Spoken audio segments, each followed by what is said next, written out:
lahat. Thank you sa ating mga guests na nandito. Thank you sa mga kaklase ko na nandito para pakinggan ako magsalita na naman. Pero, taas tayo ng kamay sa kung sino gusto makarinig ng chismis. Well, I mean, kahit hindi naman kayo magtaas ng kamay, makikinig pa rin naman kayo. So, no choice. Okay. So, simulan ko itong kwento ko noong grade 7. This was the time na kinikilala ko pa ang sarili ko. I didn't know myself that much. I got to know my advisor. Nung una, I thought of her as a mother. Nung bata ako, akala ko hindi magiging masaya ang buhay ko dahil hindi ako okay sa nanay ko growing up. And then, I found her. Grade 7, naging maalaga siya sa akin, naging maalaga siya sa aming lahat. Pinapakinggan niya kami. Until umabot sa punto na kinikilala ko na ang aking sexualidad. Umamin ako sa kanya. Sabi ko sa kanya, "Ma'am, bakla po ako." Kinabukasan, habang nagsusulat ako ng sagot ko sa science report ko, biglaan ako binigyan ng guidance slip. Tapos, nung dumating na ako sa guidance, sinabi sa akin, "Albert, pag-usapan natin yung sinabi mo sa advisor mo." Nagtataka ako sa sarili ko, ano meron? Bakit parang umamin ako na bakla ako, hindi pa parang tatanggapin mo ako kasi tinuring mo na rin akong anak. Pero that wasn't the case eh. Nagalit pa siya sa akin, pinag-guidance ako, and ang pinakamasakit dito, in-out ako sa faculty. Pero, huwag kayo maawa sa akin kasi nasa US naman na siya. Feel ko hindi naman na siya public. So, bye! Ayun. So, ayun, that got me thinking, fast forward nung nasira na yung tiwala ko sa kanya, syempre, hindi ko kaya maging mabait sa kanya. So, syempre, tinarayan ko siya. Nakakatawa pa nun, class president pa ako nun. So, ayun, tinatarayan ko siya, nagagalit ako sa kanya, naiinis ako sa kanya, hindi ko siya binabless, hindi ko siya binabate. Eventually, nag-breakdown siya sa klase namin, sinasabi, "Bakit ang babastos ninyo? Bakit hindi kayo dumadating sa akin? Hindi niyo ako binabate, hindi kayo nagbe-bless, ang babastos ninyong mga Bosconians kayo." Nagtataka ako kasi in the first place, "Ma'am, naging bastos ka sa amin. Bakit kami magiging respectful sa iyo hindi nyo naman yung binibigay sa amin?" So, bakit parang nung sinasabi ko yung sa mga iba kong teachers, intindihin mo na lang, sige. Pero sa akin kasi parang, tangina, nakakabwisit. Sabi ko sa sarili ko, ba't ko siya tatawaging ma'am? Wala namang respeto sa kanya as a ma'am, which is why pinangalan ko ang sarili ko na sa speech ko na what if first name basis kami ni teacher. Kasi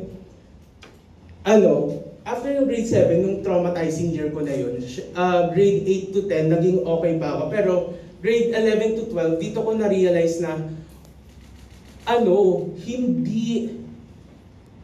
dito ko na na-realize na hindi importante ang ma'am at sir dahil sa mga teachers na nakilala ko. O diba? May healing stage. Hindi, pero ayun nga.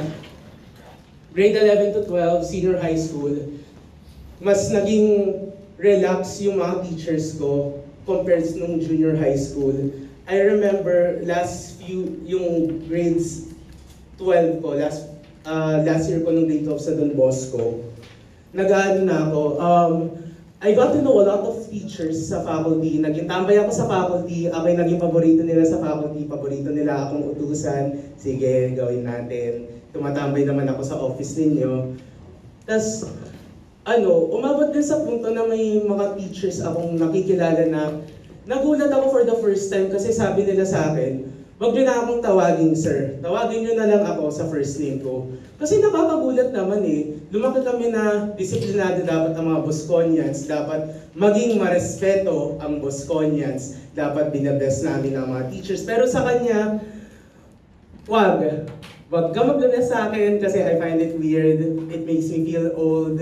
Wag kang wag mo akong tatawagin, sir. Kung gusto mo talaga na formalities, tawagin mo na lang akong teacher. Pero, ayun, I had fun with that teacher kasi they made me realize na ang pinaka-importante talaga sa pagiging estudyante natin, sa buhay natin sa akademya, ang pagtingin natin sa isa't isa na dapat pantay-pantay tayo. Sinasabi ko dito na dapat rumespeto tayo sa mga ibang tao.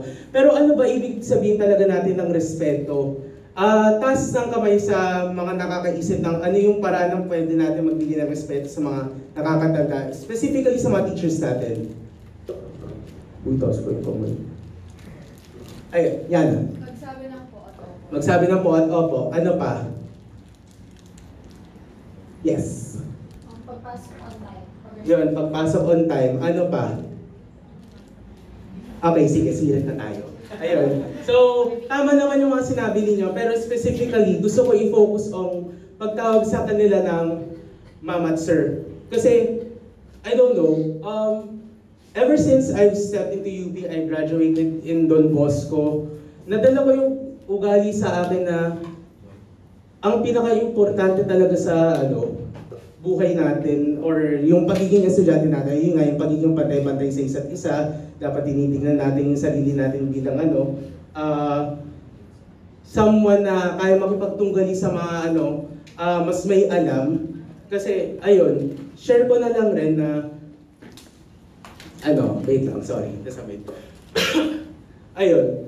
Share ko na lang, may nabasa ako nung ginagawa ko tong speech plan tungkol kay Cadet Maceda from DFPP. Unfortunately, she already passed away. Pero, reading her essay on her life sa pagiging teacher dito sa UP, hindi siya sanay na tinatawag siyang ma'am. Hindi siya tinatawag ng any form of formalities. Kasi, nung pumasok siya dito for the first time bilang professor sa UP, natutuwa siya at naa-amaze siya sa idea na ang mga baguhan na profesor ay nakikisama sa mga matagal na mga profesor, kahit din yung mga estudyante, sinasabihan ng mga profesor yung mga estudyante na wag niyo na kaming tawagin na ma'am or sir, mag first name basis na lang tayo.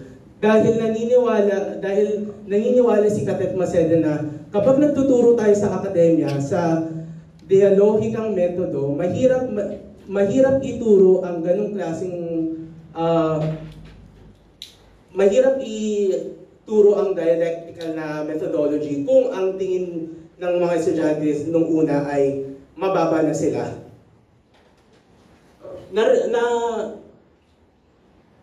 That hit me so hard kasi lumaki ako na natatakot ako sabihin sa mga tao kung ano talaga yung gusto kong sabihin, lalo na sa mga teachers ko ng grade 7, lalo na dun sa visit na teacher na yun. Pero, ayun, my last years in Don Bosco had made me realize na ang saya pala na tinuturing nyo yung sarili nyo na pantay-pantay kayo sa isa't isa. And right now, nakita ko yun kay Sir Mark. So, kaya intentional talaga yung pagsabi ko ng thank you Mark kanina kasi konting story lang, kahapon bigla na akong nagpa-consultation sa kanya and sabi ko sa kanya, Sir, tanong ko lang, anong opinion mo sa mga estudyante na tinatawag ka on your first name lang? Sabi niya, wala na akong problem.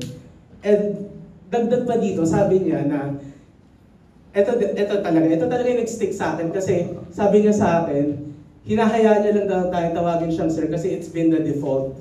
And nagtataka, tama nga, buong buhay natin sa basic education, tinuruan tayo na dapat rumespeto tayo, dapat tawagin natin sila ma'am, sir, teacher, sabihan natin sila ng po, opo. Pero nung dumating na tayo dito sa UP, hindi ko na nararamdaman na nahihirapan na akong sabihin kung ano yung saloobin ko. Dahil itong ma'am at sir naman na ito, accessory na lang siya. Parang accessory na lang siya sa akin na, okay, sige, kung sabihin mo, tawagin mo silang ma'am or sir, sige. Pero sa akin, kung Sir Mark, sa akin, Mark na lang ang tawag ko sa kanya, pero parang kinilabutan din naman kasi ako ng self-identity niya. Pero it's a learning process to get used to it. And ayun yung ini-invite ko kayong lahat na gawin. Kasi alam ko naman na mahirap itong gawin, pero at the same time, importante na ina-uphold nga natin ang academic freedom dito sa UP Diliman, pero itong academic freedom naman natin hindi natin tuturing na academic freedom kung ang sinasabi na kung ang pakikipagtungo man natin sa ibang tao parang napapatahimik na rin tayo. And inaanyayahan ko kayo na tanungin yung sarili ninyo na kailan darating yung panahon na yun na ang turing na lang natin sa ma'am o sir ay parang isang bracelet. Ayun lamang, maraming salamat.